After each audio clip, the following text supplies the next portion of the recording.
Hello, it's been a few months since my visit to Japan, and naturally I had to buy some things. I've already started to use some of them up, and I'm going to hopefully continue to do so. So, I'd like to share with you some of my fashion and beauty and other little trinkets that I got that I thought were really cool. And thanks to my friend Dee for the great idea to make this video. So, let's start with some of the beauty items that I bought.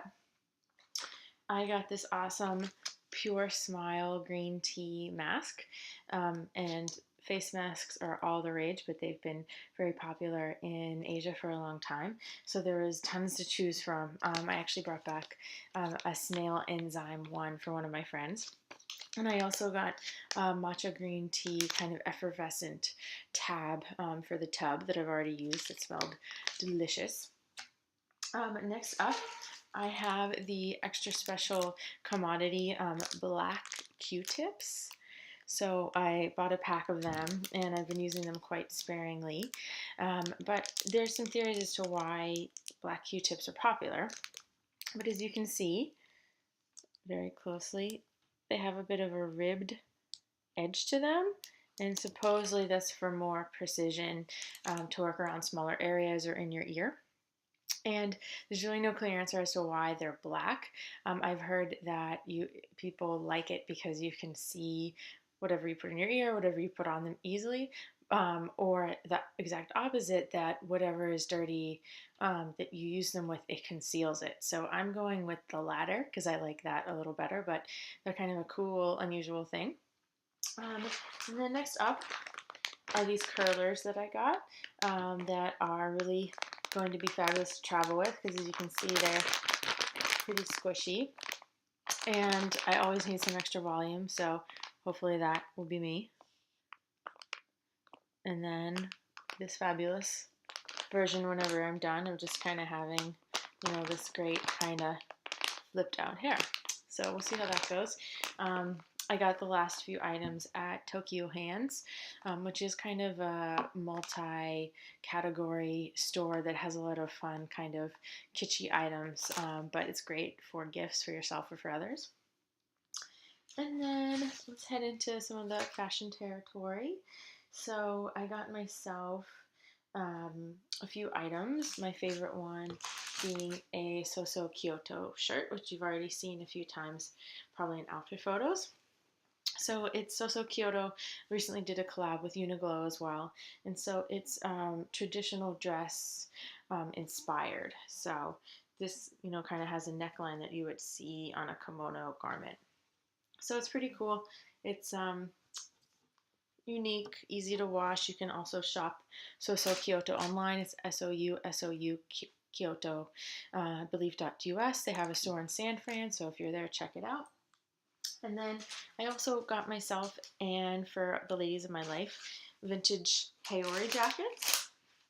So Haori jackets are something that is more traditional for men's kimono wear, but in Western dress, more women have adopted it to kind of wear in either a casual or a formal way.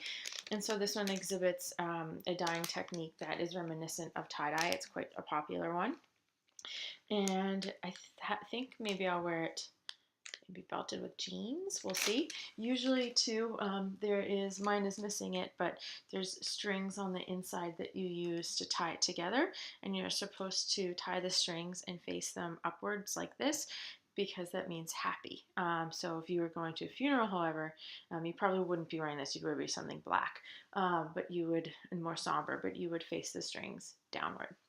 So just kind of fun and interesting tip on how to tie that. And so that rule also applies to we might not know exactly what it is, or maybe you do, but to the obi jime. And so this is the final string, you can say, that goes over your obi, so your wide belt.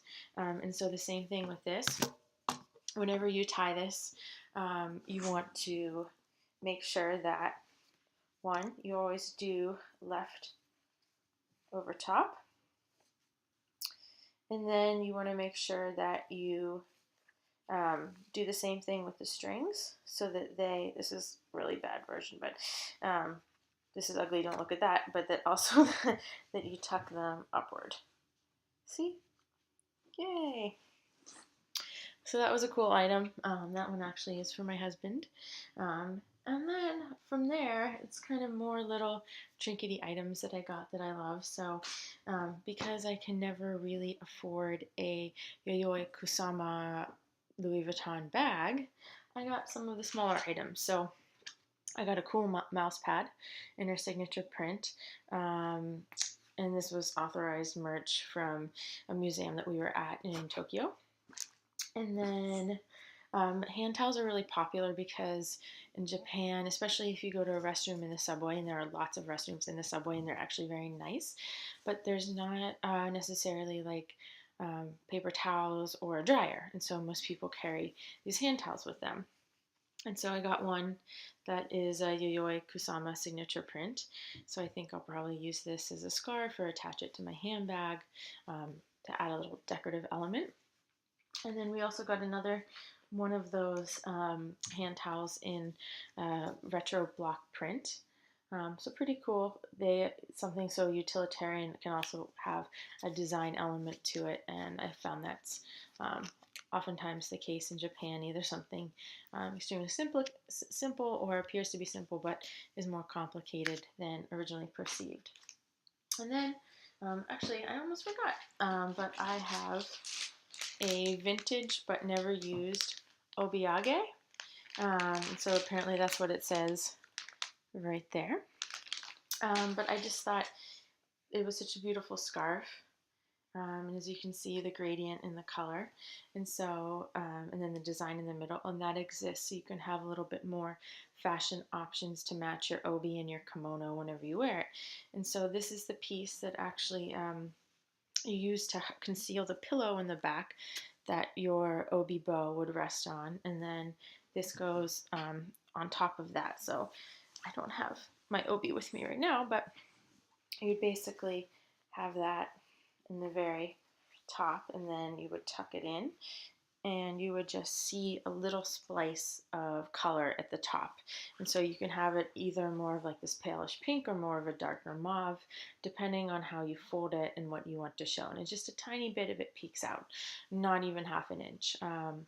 So it's just kind of another cool touch. But again, in Western dress, we may not be using it in that context that often. So it's fine to just kind of wear it as a scarf too. That's cool, and that's acceptable, and that might be the use that I have it for a little bit more, because it's nice, it's silk. So yeah, and then a few of the smaller items. So I got a ton of these Dharma or Daruma dolls, and so they come in tons of sizes, and you'll see them all over.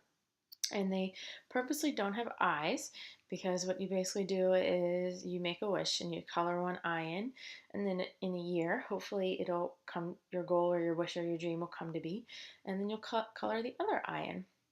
So it's kind of like a nice reminder, I think, to keep an eye on the prize. So this guy is really cute. Probably gonna leave him on my desk.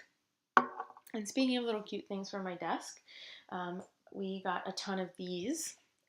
And they're called gacha gacha. And so it's basically representative of the noise that the machine makes whenever you twist the handle. And so these are all over Japan in the subways on the street, and they're really popular for people of all ages, and you can get all different kinds of little trinkets out of them. And so you never know, there's always a chance you'll get what you want or not, and you have to spend more money. So in this one, I got a tiny baby succulent. So cute. So that's only about, an inch and a half high. So I got that for my desk. And then when I need an extra zen moment, I also got one that you can see, it's like a zen garden. So it comes with a rake. So you can kind of rake, the sand in the rock garden. So it's pretty cool. Kind of a fun idea. And then the last one I got this much smaller guy, which I can use as a keychain, but it is an adorable little kitty with a hat on. So Japan was kind of a cat lover's paradise. Not pictured is a little hat that we got for my cat that was hand crocheted with little ears. She'll wear it for about 5 seconds and then lose her mind. But those are some of the things that I got in Japan. So much fun from so many cultural standpoints, and of course, shopping. So, thanks for watching and see you soon.